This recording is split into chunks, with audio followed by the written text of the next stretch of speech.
Karen Matthews. This is a name I will try to forget for the rest of my life. I'm Roger Turner, and I've been married to Karen for 20 years. Like most clueless husbands, I thought we had a good marriage until I discovered otherwise.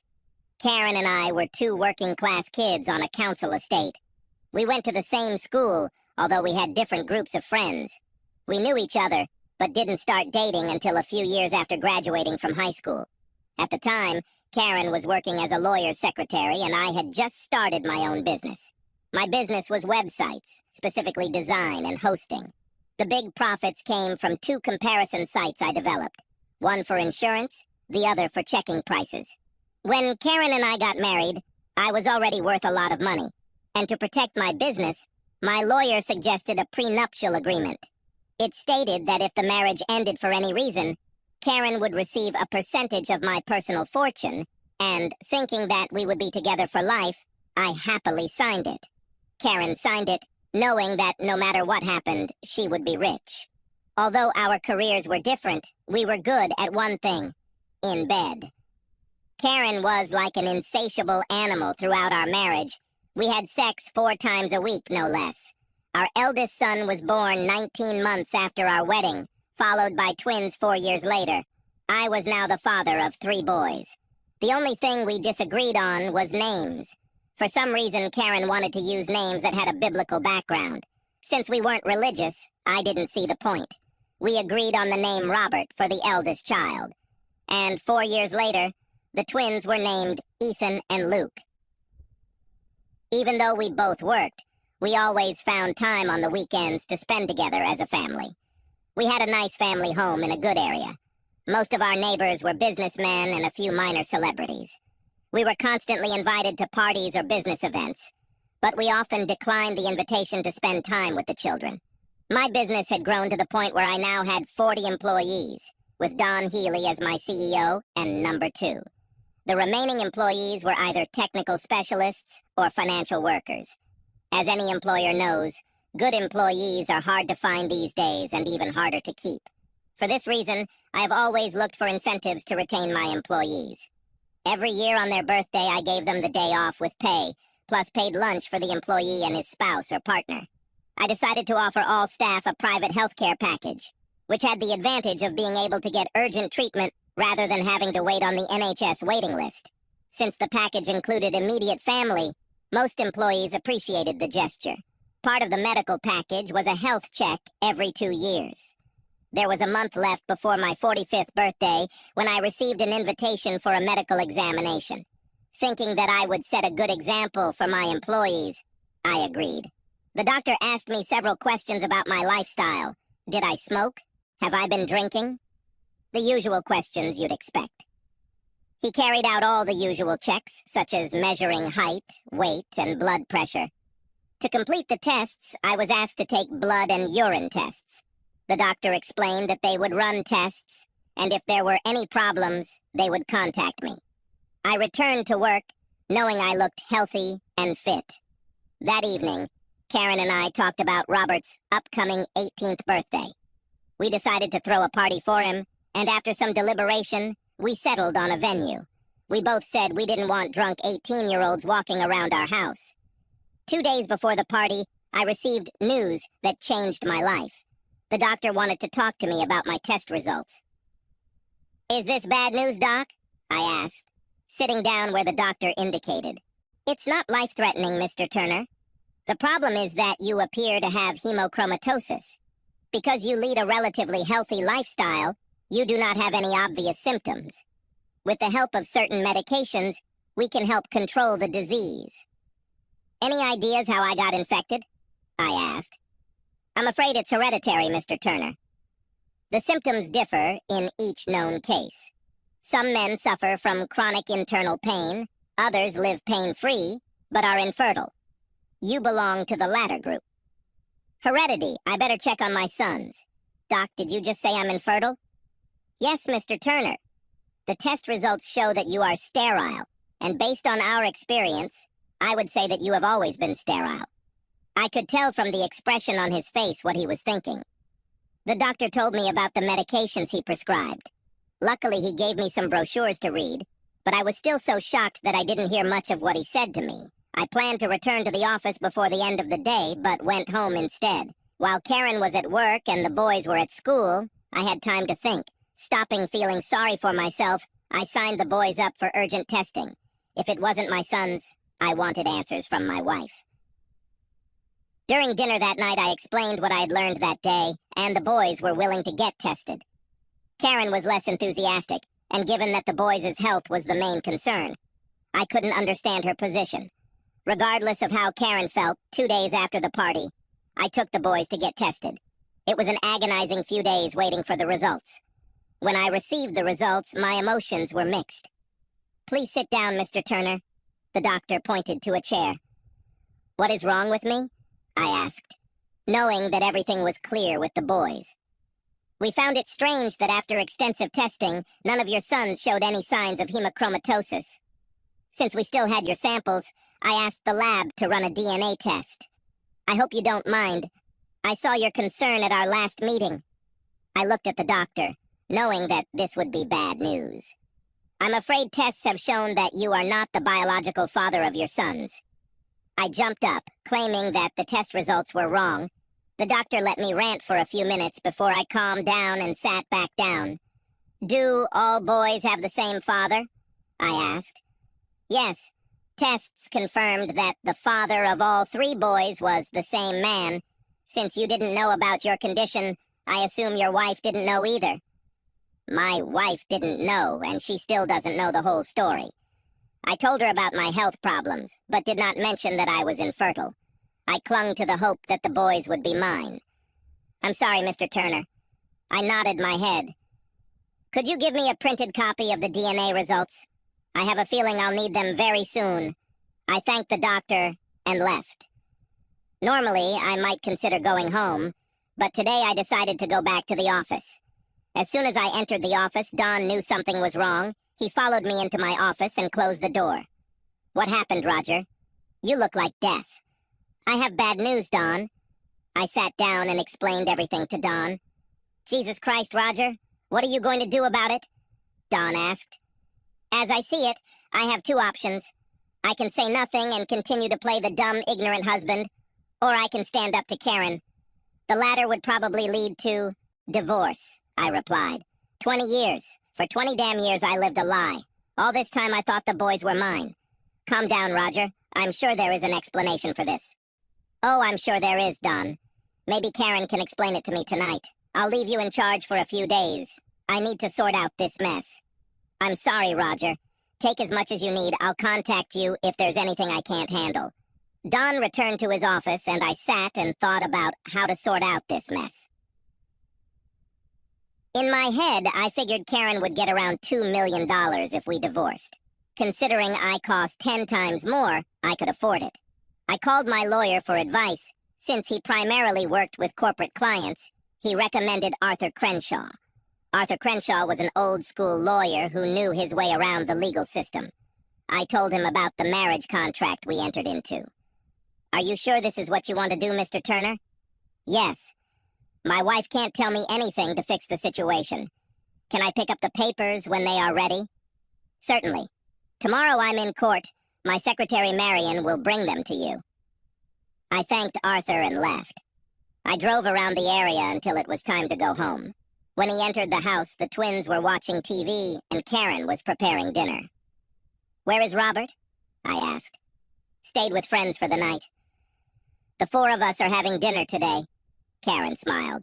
I wondered if she would smile later after our little conversation. After dinner, the twins went to their rooms. After loading the dishwasher, I joined Karen in the living room. I had an interesting conversation with the doctor. "Is it true?" "About what?" Karen answered calmly. "The point was that the boys do not have any signs of the hereditary disease that I have. After doing all the tests, they found nothing, which seems to be very unusual. They solved the mystery when the doctor ran a DNA test. The boys' DNA didn't match mine, and I was wondering if you could explain." Karen sat silently and looked at me for a minute. "I have nothing to say? The boys are not yours?" "I fell in love with someone else soon after our wedding. My love was so strong that I wanted his children. When you and I were trying to have a baby, I used the diaphragm until I made love to him, Karen replied, almost without emotion.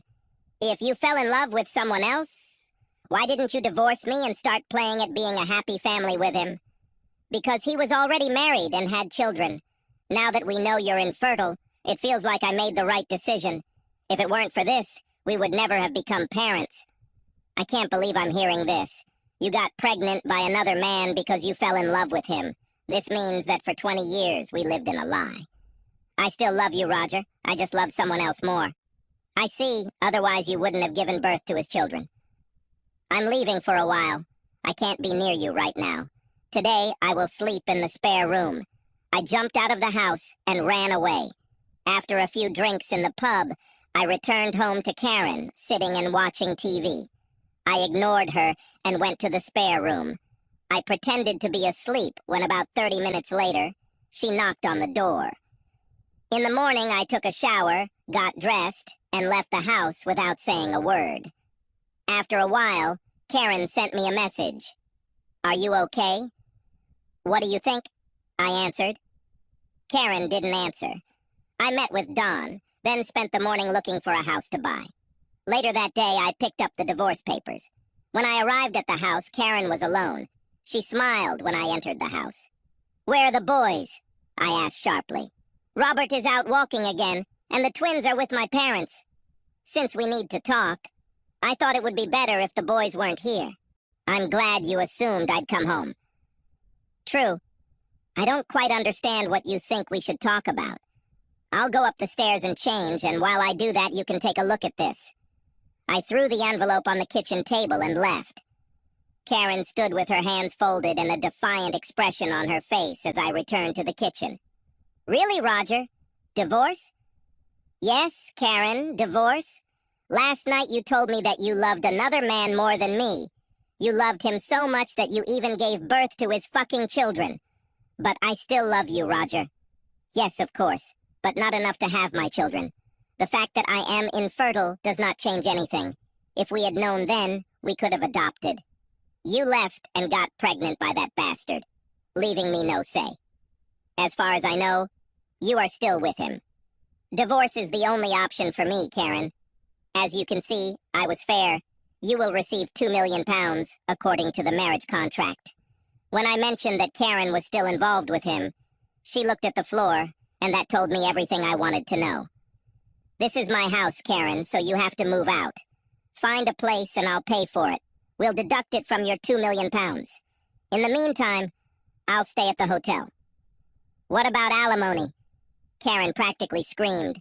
Since Robert is over 18, it doesn't matter. If you need child support for twins, ask their father, whoever he is.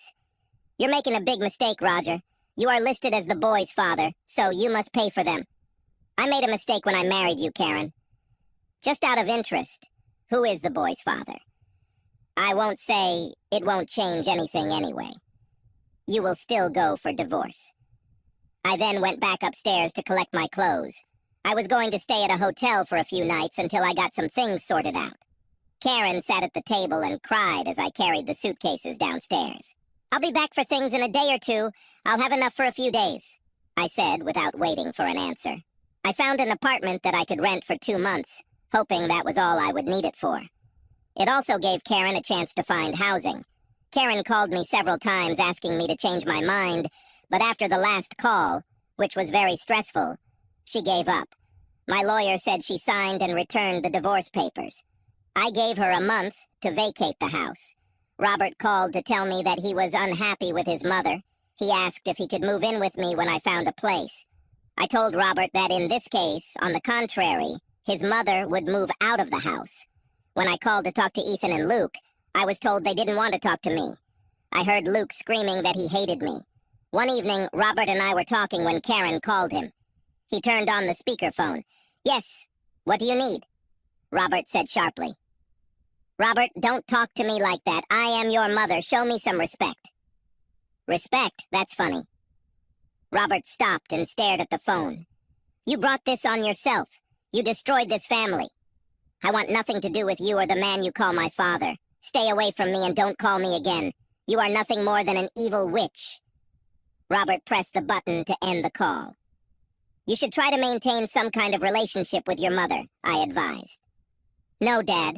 I don't want anything to do with her. Hopefully the twins will realize what an evil person she is and leave when they are old enough. Karen found a house for herself and the twins. She left the room for Robert, not that he had any intention of using it. I was there the day she moved out. Take the bed, Karen. I'll buy a new one. We never did anything in the house. I don't believe a word you say, so take the bed. The twins ignored me the entire time we were in the house.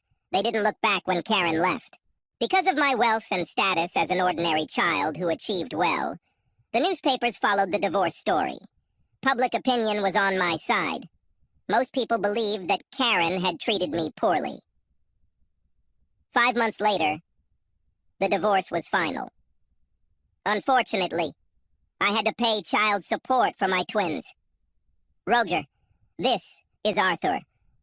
Just calling to let you know that you are a single man whose divorce became final today. Thank you, Arthur. I have a few questions for you. Can I challenge the child support claim? And can I get my name removed from the boys' birth certificates? You can appeal the claim for alimony, although this may take some time. The real father will have to take a paternity test before anything happens. He will probably try to avoid the test at all costs. There is another way. It will cost a little more, but the result will be achieved faster. And what is the alternative? I asked. You can sue your ex-wife for parental fraud. This will mean that you will be removed from the birth certificate and you will be able to claim back any child support you paid after the divorce. If I subpoena her, I will ask her to name her father. She will not be able to refuse the answer if she is under oath. This way you can sue him for overdue child support. Come on, Arthur. Prepare your papers and submit them, please. I will, Roger. I'll let you know when Karen receives them. 3 days later, I was informed that Karen had been served with parental fraud papers. I was expecting a call from Karen. Her silence worried me a little. Arthur called me and said that Karen's lawyer wanted to set up a meeting. I told him to tell them that I was not interested and we would see each other in court. On the day of the hearing, I sat with Arthur. Karen sat with her lawyer. She had a worried expression on her face. I assumed her lawyer was someone from the law firm where she works. The hearing began with me explaining why I was suing Karen. Karen's lawyer asked me questions as well as Arthur. After lunch, Karen confronted the lawyers. Her lawyer was kinder to her. Arthur was not so lenient. Miss Matthews, your ex-husband is suing you for parental rights fraud. At a recent divorce hearing, you admitted that my client is not the father of your 3 sons. My client wants his name removed from the birth certificates and replaced with his biological father's name. Could you tell us who the real father is? Karen sat silently, staring at the floor. I can't. It will destroy his family and ruin his life, Karen replied. The same way you destroyed mine, I thought to myself. The judge's voice brought me back to reality. Miss Matthews, may I remind you that you are under oath? Please answer the question. Karen sat and looked straight ahead. She answered in a low voice, almost a whisper. Speak up, Miss Matthews. The judge reprimanded Karen. Lawrence Rosenthal, Karen replied, and then looked at the floor again. The young woman stood behind me and left the court. Arthur addressed the judge. Your Honor, Ms. Matthews has named her children's biological father. All my client wants is for his name to be removed from the birth certificates. Arthur came back and sat down next to me. The judge looked down at some papers. I decided that Miss Matthews had deceived her ex-husband into believing that he was the father of 3 children, when he clearly was not. Miss Matthews, I sentence you to 6 months imprisonment, suspended for 2 years. If you appear in court for any offense, those 6 months will be added to any sentence imposed. Is that clear? Karen answered in the affirmative. Turning to me, the judge said, Mr. Turner, by court order, your name will be removed from the birth certificates of Ms. Matthews' children. Since you have been proven not to be the father, I release you from any financial obligation regarding child support. Thank you, Your Honor, I replied. We stood while the judge left the courtroom. Arthur collected his papers and we left the court. Karen came up to us in the foyer. I hope you're satisfied, Roger? You've probably ruined a person's life. Not to mention ruined their marriage. With your money, You could afford to pay child support for a few more years. If you don't mind, I need to talk to Larry and tell him what happened. I hope I never see or speak to you again, Roger. Arthur spoke. Miss Matthews, I don't know what you're going to say to Mr. Rosenthal. I think it's fair to warn you that 10 minutes ago, he was served with child support documents. Good day. Arthur and I walked away, leaving Karen crying. How did you manage to serve Rosenthal so quickly? I asked Arthur. Marion prepared the documents, we only needed his name. When Karen said who it was, my assistant left the court to call Marion. She printed out the papers and handed them to the waiting bailiff. Mr. Rosenthal was notified before the hearing ended. Arthur smiled. The attorney told me that Rosenthal fainted when he opened the envelope. He was being taken away in an ambulance as Karen entered the office. As with my divorce, all the newspapers were involved. Larry Rosenthal became a celebrity when newspapers appeared in stores the next day. It was through the media that I found out what happened. When the senior partners learned what had caused Rosenthal's downfall, they compounded his woes and fired him. His relationship with Karen was against company policy. Karen was also fired. My case against Rosenthal was left to chance. His wife cleared it in a messy divorce. The court entered into his personal file a note that he owed me $450,000, but I didn't expect to see a penny of it. Money wasn't a problem for me, I just wanted to ruin his life like he ruined mine. True to her word, Karen has not spoken to me since that day in court. Larry moved in with Karen when his wife kicked him out, and as far as I know, they are still together. Robert lives with me. He still refuses to acknowledge his mother and biological father. Now I divide my time between business and friends. I have a few girlfriends with benefits, but none of them are serious, as I have no intention of getting married again. 20 years of living a lie was more than enough for me. Subscribe to our channel so that your second chaff doesn't cheat on you, and go ahead and listen to the next story, because this story is nothing compared to the next one. If you're under 18, don't even think about listening to the next one.